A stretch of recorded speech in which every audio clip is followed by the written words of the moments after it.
Number one, put God first. Put God first in everything you do. Everything that you think you see in me, everything that I've accomplished, everything that you think I have, and I have a few things, everything that I have is by the grace of God. Understand that. It's a gift. 40 years ago, March 27th, 1975, it was 40 years ago, just this past March, I was flunking out of college. I had a 1.7 grade point average. I hope none of you can relate. I had a 1.7 grade point average. I was sitting in my mother's beauty shop. They still call it beauty shops now? What they call it now? Yeah, I was sitting in the beauty parlor. I was sitting in my mother's beauty parlor, and I'm looking in the mirror, and I see behind me this woman under the dryer. And every time she looked up, every time I looked up, she was looking at me, just looking me in the eye. And I didn't know who she was, and I said, she said, somebody give me a pen, give me a pencil, I have a prophecy. March 27, 1975, she said, boy, you are gonna travel the world and speak to millions of people. Now mind you, I was flunked out of college. I'm thinking about joining the army. I didn't know what I was gonna do, and she's telling me I'm gonna travel the world and speak to millions of people. Well, I have traveled the world, and I have spoke to millions of people. But that's not the most important thing, the success that I had. The most important thing is that what she taught me and what she told me that day has stayed with me since. I've been protected, I've been directed, I've been corrected. I've kept God in my life and has kept me humble. I didn't always stick with him, but he always stuck with me. So stick with him in everything you do. If you think you want to do what you think I've done, then do what I've done and stick with God. Number two, fail big. That's right. Fail big. Today is the beginning of the rest of your life, and it can be very frightening. It's a new world out there. It's a mean world out there, and you only live once. So do what you feel passionate about.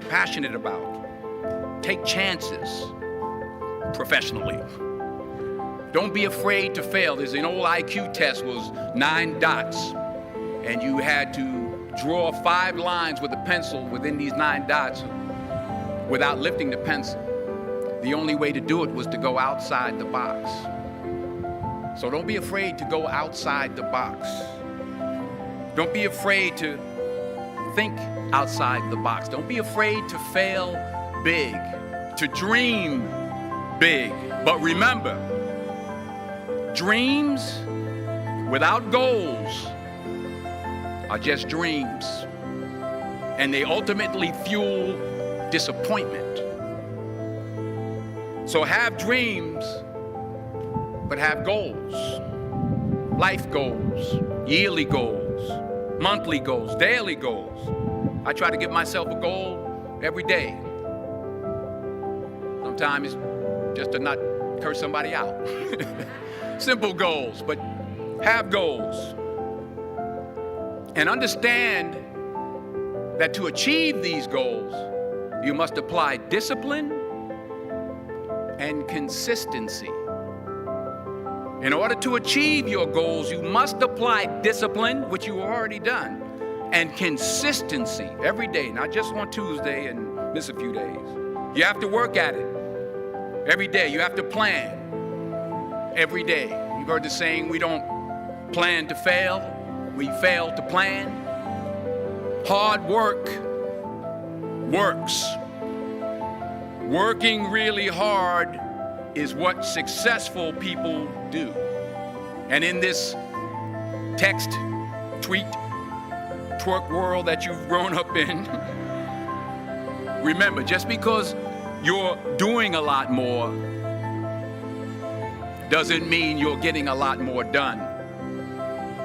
Remember that. Just because you're doing a lot more doesn't mean you're getting a lot more done. Don't confuse movement with progress. My mother told me, she said, yeah, because you can run in place all the time and never get anywhere. So continue to strive, continue to have goals, continue to progress. Number 3, you'll never see a U-Haul behind a hearse. I'll say it again. You'll never see a U-Haul behind a hearse. I don't care how much money you make, you can't take it with you. The Egyptians tried it. They got robbed. That's all they got. You can't take it with you. And it's not how much you have. It's what you do with what you have.